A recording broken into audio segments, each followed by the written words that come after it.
পোনপ্ৰথমে আপোনাক আমাৰ তৰফৰ পৰা শুভেচ্ছা জনাইছোঁ। আপোনাৰ যুগ্ম জীৱন আনৰ পিছত এই ধৰণে পুনৰ অভিনয়ত খোজ দিছে, কেনেধৰণে আগবাঢ়িছে, দৰ্শকৰ সহায় কেনে? প্ৰথমতে ধন্যবাদ, ইমান দীঘলীয়াকৈ মানে ইন্ট্ৰডাকশ্যন দিছে। আৰু প্ৰথম কথা হৈছে যে এনেকুৱা নহয় যে যুগ্ম জীৱনৰ মানে আৰম্ভণিৰ এয়া আজি প্ৰথম, এনেকুৱা একো নহয়। যিদিনাখন মোৰ বিয়া সেইদিনাখনো মই নাটক কৰিছোঁ মঞ্চত, সেইদিনাখনো অভিনয় কৰি গোলাঘাটত মোৰ নাটক আছিলেই। গতিকে দিনৰ ভাগত গোটেইখিনি সামৰি আকৌ মই ৰাতি নাটক কৰিছোঁ। গতিকে চলি আছে, ভাল লাগিছে, বেলেগ ধৰণৰ এক্সপিৰিয়েঞ্চ। হয়তো খুব কমৰে হয় এনেকুৱা যে নাটকৰ মাজত বা শ্বুটিঙৰ মাজত বা নিজৰ কামৰ পৰা ওলাই অলপ সময় বিয়া হৈ আকৌ দৌৰ মাৰি নিজৰ কামলৈ অহা, এনেকুৱা খুব কম মানুহৰ এনেকুৱা হয়। গতিকে তাৰ মাজত মই সৌভাগ্য চাগে যে সৌভাগ্য মোৰ যে এনেকুৱা এটা সুযোগ পাইছোঁ যে ভগৱানে মোক একেবাৰে ফ্ৰী হৈ থাকিবলৈ দিয়া নাই। কামো চলি আছে, লগতে নিজৰ পাৰ্চনেল লাইফতো এইদৰে আগবাঢ়া হৈছে। বহুতৰে জীৱনলৈ কিন্তু পৰিকল্পনা কিছু সলনি হয়, নতুন পৰিকল্পনাই আগবাঢ়ে যুগ্ম জীৱনৰ পিছত। আপোনাৰ পৰৱৰ্তী পৰিকল্পনা কি ধৰণে আছে? পৰৱৰ্তী পৰিকল্পনা বুলি বৰ্তমান একো নাই।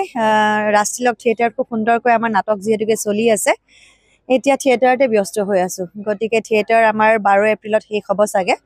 তাৰ পিছতহে আকৌ চিন্তা কৰিম কি হ'ব কি নহ'ব, নতুন প্লেনিং কৰিব লাগিব। নতুন নাট্যবৰ্ষৰ কাৰণে কাৰোবাৰ সৈতে চুক্তিবদ্ধ হৈছে, চাওঁচোন কেনেকৈ কি আগবাঢ়ে, চাই লওঁ, সময় আহক। হয়, জানমণি বুলি ক'লে সকলোৱে জানমণি বুলিয়ে চিনি পায়। জানমণিৰ চৰিত্ৰ যদি আকৌ নতুনকৈ চলচ্চিত্ৰ নিৰ্মাণৰ ক্ষেত্ৰত যদি কোনোবা আগবাঢ়ি আহে, তেনেহ'লে আপোনাৰ কি হ'ব ভূমিকা? মানে জানমণিৰ আচলতে শ্বুটিং চলি আছে মাজতে।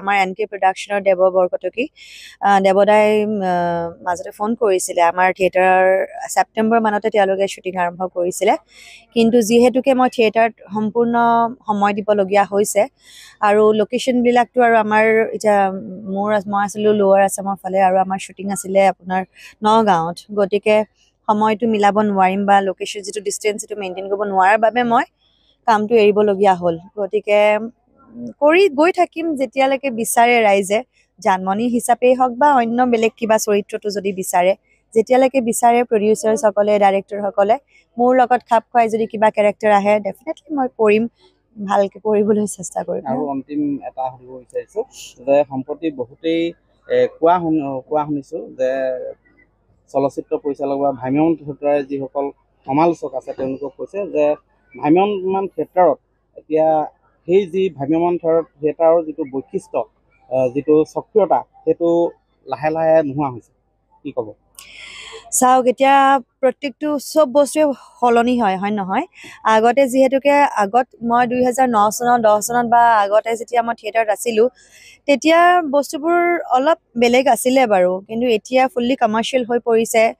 যেনেকৈ আগতে সঁচা ক'ব গ'লে মই কেতিয়াও কমিটিসকলৰ লগত মই তেনেকৈ নিজে কথা পতা নাছিলোঁ। নাটক কৰোঁ, গুচি যাওঁ, যিখিনি পে'মেণ্ট লয় তেনেকুৱা নিচিনা আছিলে। কিন্তু এতিয়া দেখিছোঁ যে ভিডিঅ' বনাই দিব লাগে বা কিবা তেনেকুৱা বহুত বস্তু চেঞ্জ হৈছে।